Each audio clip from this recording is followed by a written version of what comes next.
आज हम लोग स्टडी करने वाले हैं स्केलेटल मसल्स को।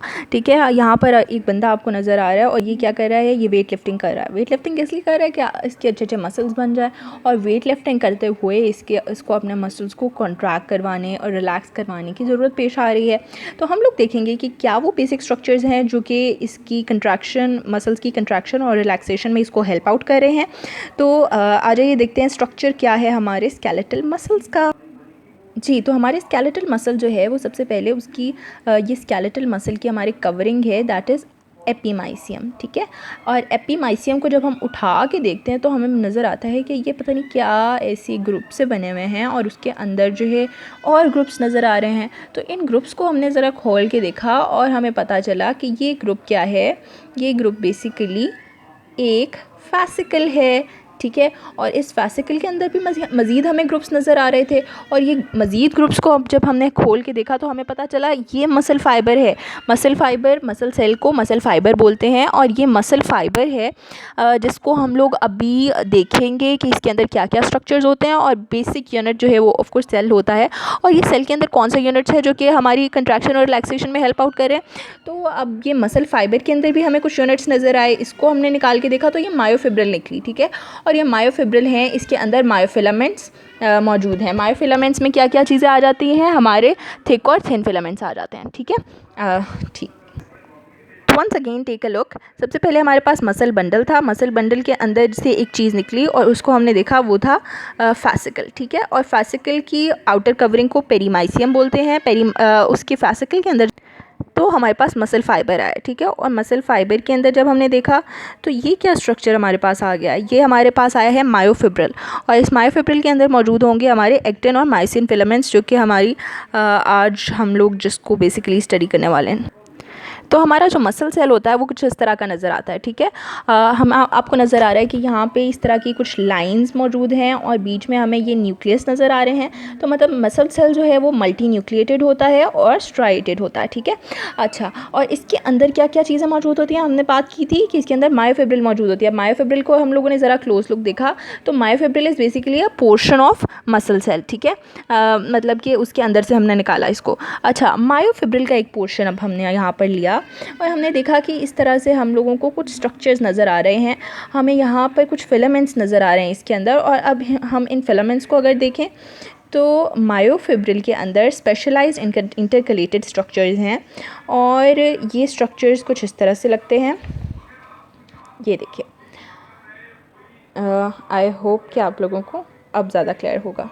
ठीक है, अच्छा, अब यहाँ पे इन स्ट्रक्चर्स में देखिए कि यहाँ पर क्या क्या हमारे पास मौजूद है। हमारे पास ये फिलामेंट्स जो मौजूद हैं इनको हम बोलते हैं थिन फिलामेंट्स। ठीक है, ये ब्लू कलर के, और ये हमारे पास मौजूद है, ये थिक फिलामेंट्स हैं। ठीक है, और यहाँ पर ये मैंने थिक फिलामेंट्स के हेड्स बनाए हैं। ठीक है, अभी हम आगे जाके उनको देखेंगे जब हम मसल कंट्रैक्शन को स्टडी करेंगे।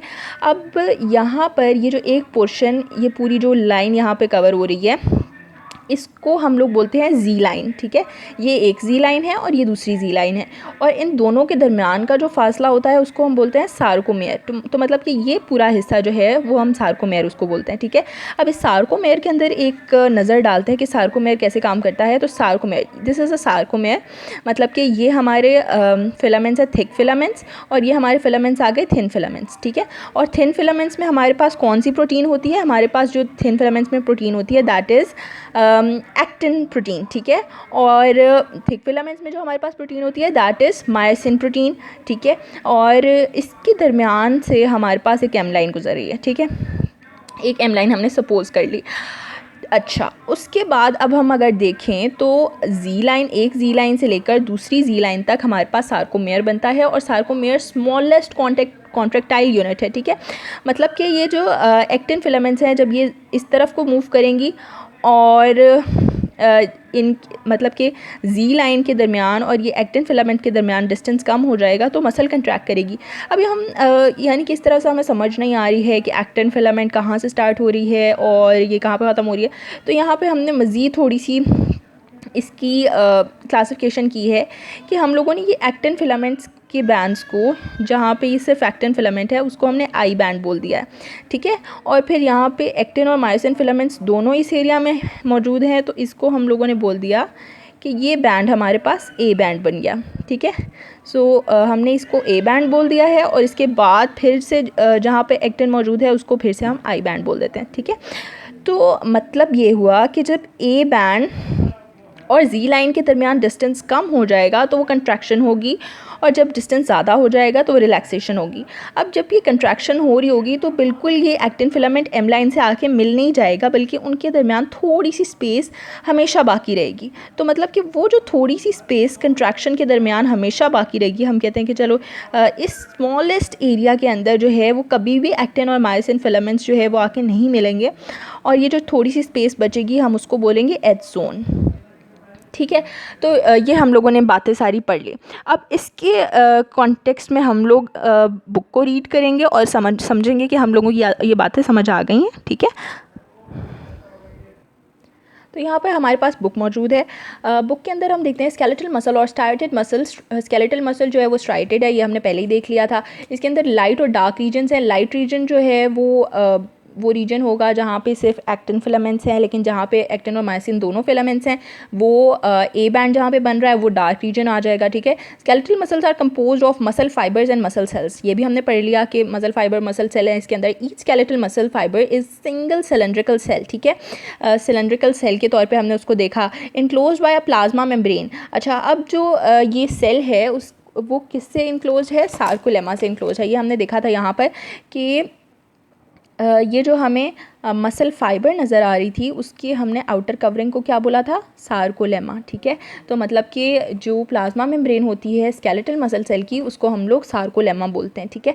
And has several nuclei. इसके अंदर बहुत से न्यूक्लियाई भी होते हैं। The sarcolemma of muscle fibre cell penetrates deep into the cell to form hollow elongated tube that is transverse tubule, T tubule, ठीक है। तो मतलब कि यहाँ से ये जो इसकी सार्कोलेमा है ये पेनिट्रेट करती है इस तरह से, डीप पेनिट्रेट करती है फिब्रिल के अंदर। इसको अभी हम देखेंगे जब हम उसकी कंट्रैक्शन को स्टडी करेंगे, ठीक है।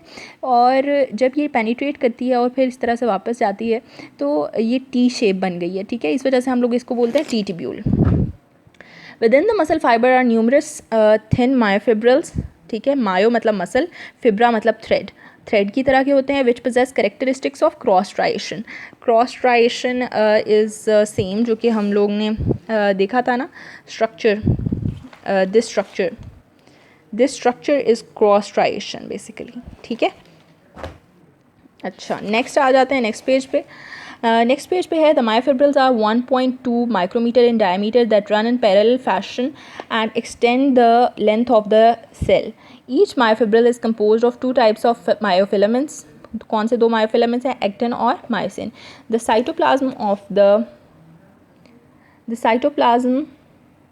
Of the myofibril is called sarcoplasm, ठीक है। उस और सार्कोप्लाज्मिक रेटिकुलम किसको कहते हैं? एंडोप्लाज्मिक रेटिकुलम जो मसल सेल के अंदर होता है उसको सार्कोप्लाज्मिक रेटिकुलम कहते हैं। जो प्लाज्मा मेम्ब्रेन होती है उसको सार्कोलेमा बोलते हैं, और जो साइटोप्लाज्म होता है उसको सार्कोप्लाज्म बोलते हैं, ठीक है। तो सार्को मतलब कि मसल, ये जो स्केलेटल मसल से है, ठीक है। तो muscle fibres range from approximately 1 millimetre to 4 centimetres in length. All given muscle have similar dimension. Muscle fiber enclosed by collagen fibers and connective tissues. At the end of the collagen and connective tissues are tendons which attach the muscle fiber to the skeleton, ठीक है। skeleton के साथ muscles को attach करने के लिए हमारे पास tendon होते हैं। तो मतलब कि जहाँ पे भी bone और muscle attach होगी वहाँ पर tendon बनेगा, ठीक है। tendon वहाँ पर connective tissue एक मौजूद होगा जिसको हम टेंडन बोलते हैं, ठीक है। Under light microscope only striated nature of the myofibrils can be seen, ठीक है। तो वहाँ पर हम लोग आई बैंड्स और ए बैंड्स को देख सकते हैं। आई बैंड और ए बैंड मैंने डिस्क्राइब कर दिए, ठीक है। The section of myofibril between 2 Z line उसको सार्कोमेयर बोलते हैं, विच इज़ कंट्रैक्टाइल यूनिट, ठीक है। ये भी बता दिया था मैंने कि स्मॉलेस्ट कंट्रैक्टाइल यूनिट जहाँ से आगाज़ हो रहा है आपकी मसल कंट्रैक्शन का, आप हाथ को ऊपर कर रहे हो नीचे कर रहे हो, ठीक है। तो वो बेसिक जो यूनिट कंट्रैक्ट हो रहा है, बहुत सारे सार्कोमेयर्स कंट्रैक्ट होंगे तो एक मसल कंट्रैक्ट होगी, ठीक है। तो from Z line actin filaments extend in both directions centre of the sarcomere. अच्छा, उसके बाद अब जो नेक्स्ट है वो इंशाल्लाह हम लोग फिर किसी नेक्स्ट वीडियो में करेंगे। आई होप कि यहाँ तक आप लोगों को बात क्लियर हो गई हो।